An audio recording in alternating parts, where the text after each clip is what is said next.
I firmly believe, I know in my soul, that art has saved my life. Without a doubt, it has saved my life. And there's a lot of places to go from that.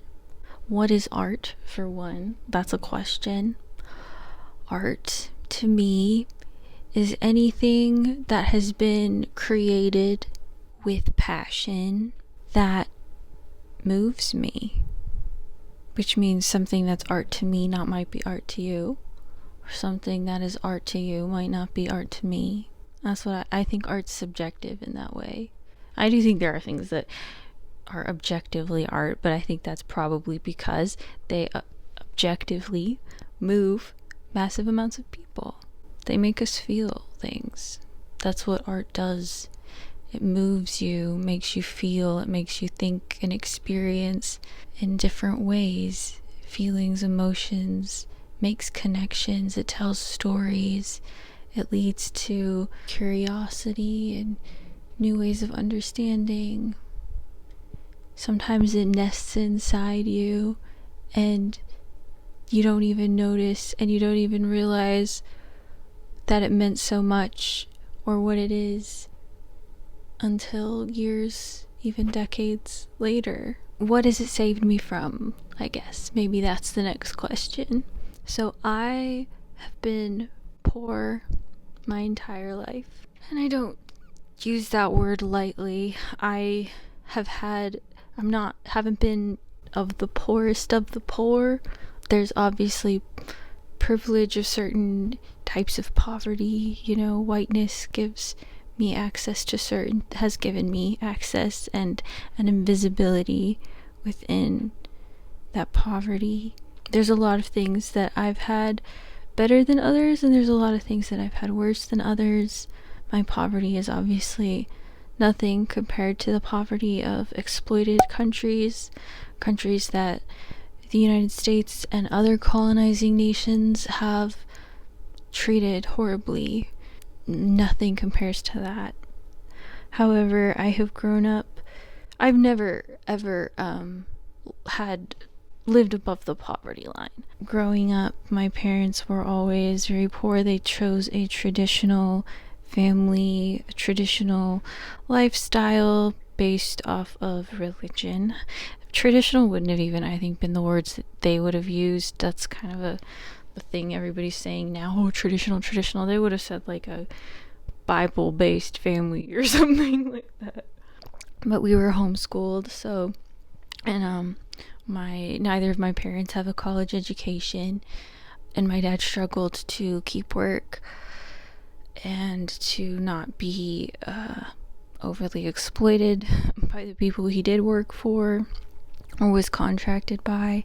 There was a lot of restriction as well. We were raised in a charismatic, like Pentecostal style and very fundamentalist. And so like young earth creationism, climate change isn't real, evolution is fake, and lots of other types of propaganda woven in. So much propaganda. Oh my goodness. Anyway, I'm drinking chamomile tea because it's late. So we were very poor, and being fundamentalist, and if the type of fundamentalist too that like really believes in the demonic.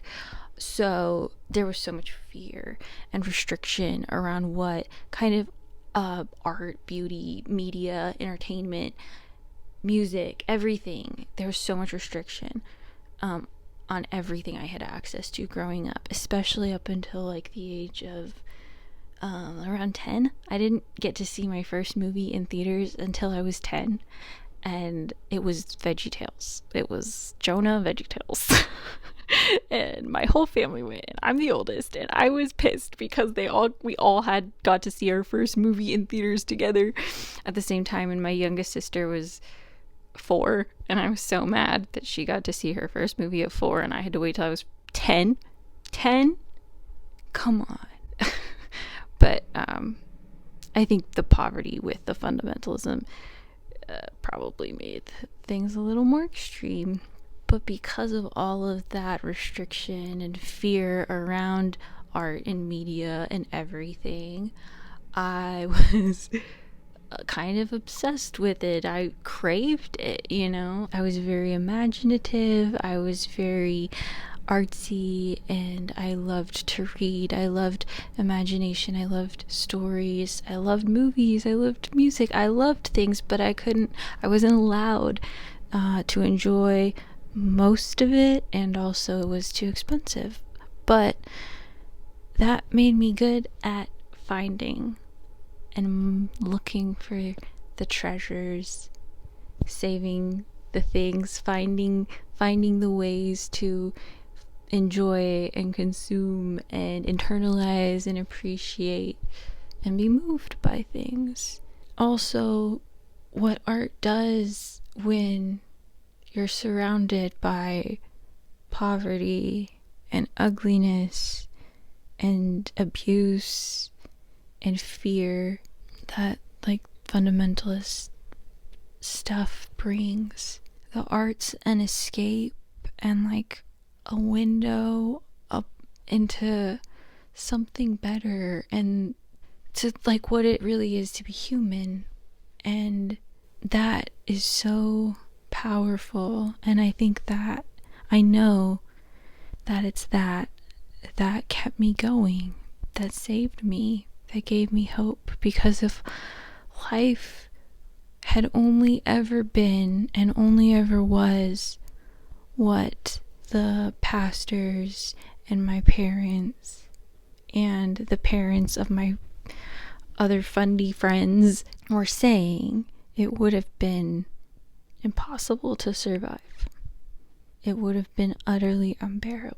So violent, so bleak, so loveless and beautyless, joyless. Maybe that sounds extreme, but that's what it was like to me. But yeah, art gave me hope and a window into not just other worlds, but the connection that we have as human beings to other people and other stories and people experiencing and living through other things, other walks of life. Because the thing is, in these fundamentalist circles, and when you're at the bottom of the food chain in your social circles, that feeling of isolation, of aloneness, of nobody gets it, or maybe I'm crazy, maybe I'm broken for suffering. What is something, you know, like there's this feeling that something is wrong with you, with me, for not being happy in their really restrictive and contrived world where everything has a reason, but none of the reasons make sense. And there are all of these rules that no one's willing to explain and give you convincing reasons for. And you're supposed to be happy and smiling and performing joy all the time, but when you're genuinely happy and genuinely experiencing joy, they shut you down. They slam you get in trouble. They find a way to make you feel pain, make you shut down, make you not feel safe being your full self, showing your true emotions. That's not allowed, really. Everything's a performance, but nobody's willing to admit it. And then you get to experience art, you get to watch theater or movies, and it is a performance, but the performance is more real, more true, more honest, more human than the day-to-day interactions you have, than the people you've grown up with seem to be willing to exist as. So with everything that's been going on in the world, in this fine country of the United States, yeah, it's terrifying. It's terrifying because it's the people that raised me. It's the fascists, the misogynists, the men that have been fantasizing about like enslaving women since they were little boys, getting away with everything because boys will be boys, they think they've won right now. And maybe they will.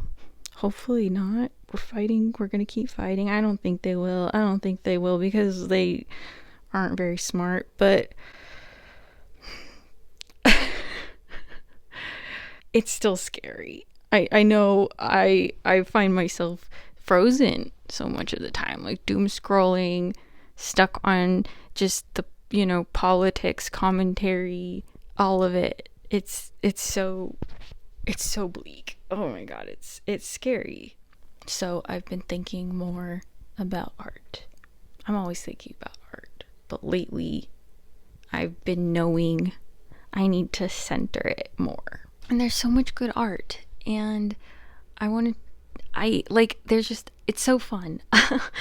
And I know how it made me come back to life so many times, how it helped me find the words or find the metaphors I needed to survive, to understand what I was experiencing or escaping. You know, the trauma or the complexes it gives you are so, it's hard. And some, you know, for me, metaphor and story, like fairy tales, and the metaphors or the similarities I can find in those, and folk tales and mythology and stuff, have given me like the language, internal language, that I'm hoping to get better at making an external language. But it's given me so much. And I've gotten, since the pandemic, I've gotten a lot more online, a lot more like addicted to just like zoning out and numbing through content. And it's not good. It's not serving me in the ways that I need to like focus my energy and my time and my like love even right now. Like, it is an act of love because it's a genuine like concern for the world that keeps me watching, but I have to readjust and I have to divert my energy and my resources, my internal spoons to better things, and to the things that feed me and give me better language and give me that creative, you know, that like the art leading to more art. I'm not saying that this isn't coming out quite right, but usually when I'm watching something, even if it's something I've watched a ton of times before, like I'm rewatching She-Ra, and I'm not even fully watching, but the ideas come way better. There's ideas, there's sparks, there's thoughts, there's brainstorming that just can flow way better than when I'm, you know, watching another podcast talking about another executive order.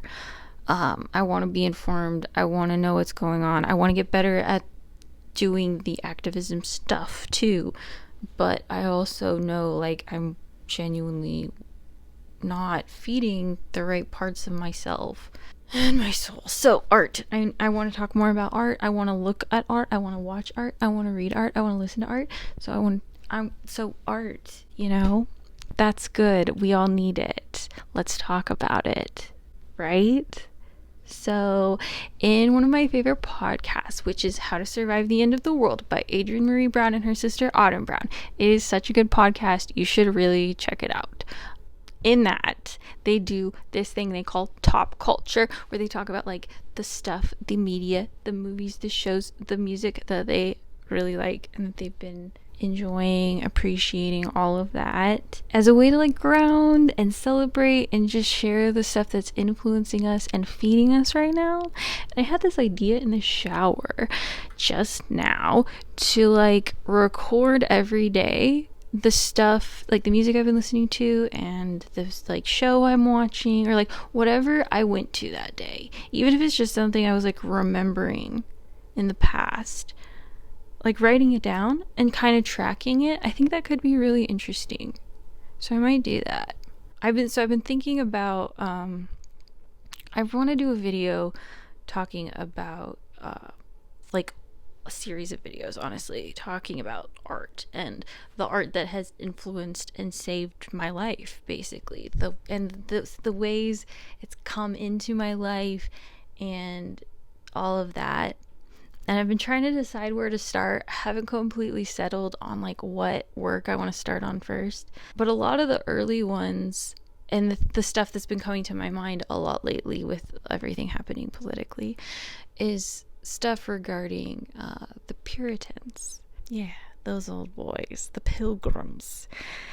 And so I've been planning definitely at some point I want to talk about the book The Scarlet Letter, which I read in high school, and also in combination with the movie Easy A, which is a movie I really love. I think it's great. It's fun. It's great. It's whatever. I'm gonna talk about a different time more, but like it's okay to have like imperfect favorites and perfect problematic, like the Puritanism. we really got to work on that.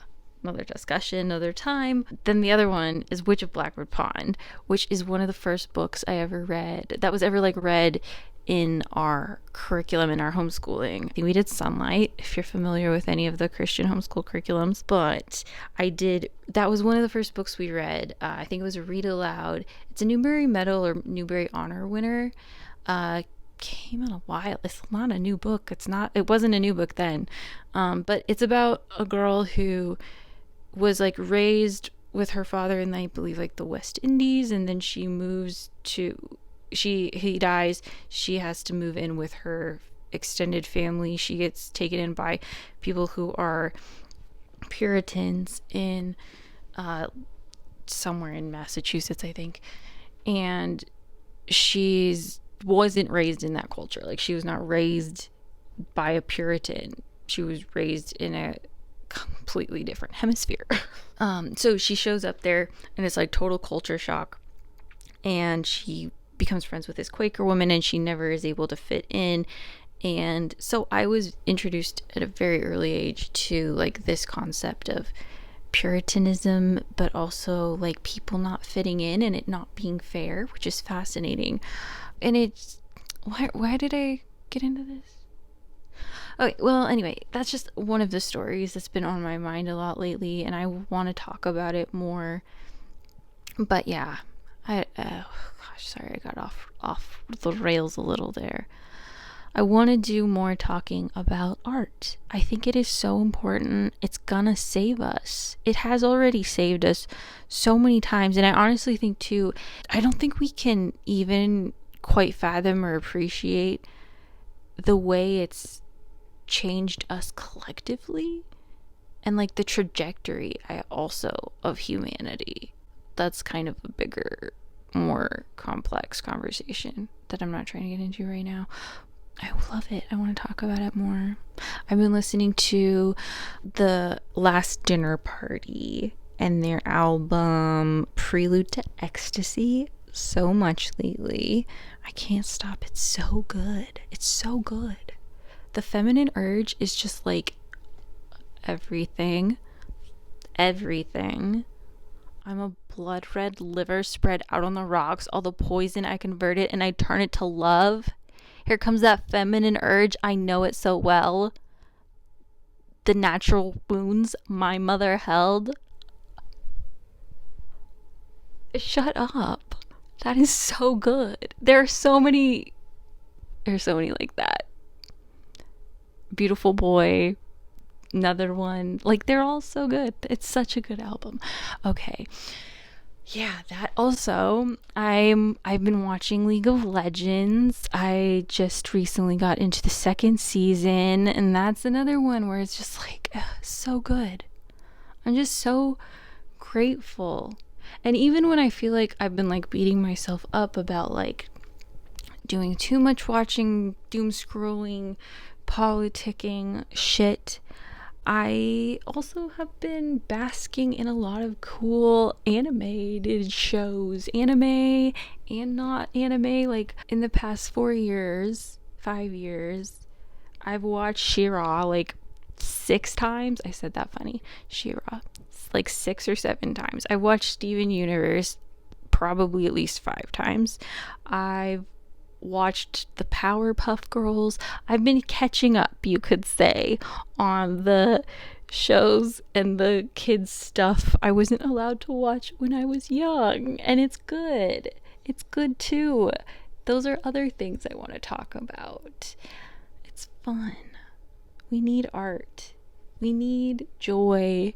We need to laugh. We need funny, stupid, goofy, silly, gory, crazy, wild. I don't know. We need to be moved. We need to feel. We don't need to numb. We need to feel. We need to connect with more. It's just, there's so much. But it really has saved me. It saved me from the mundaneness and the boredom and just the bleakness of a really poor and restricted childhood.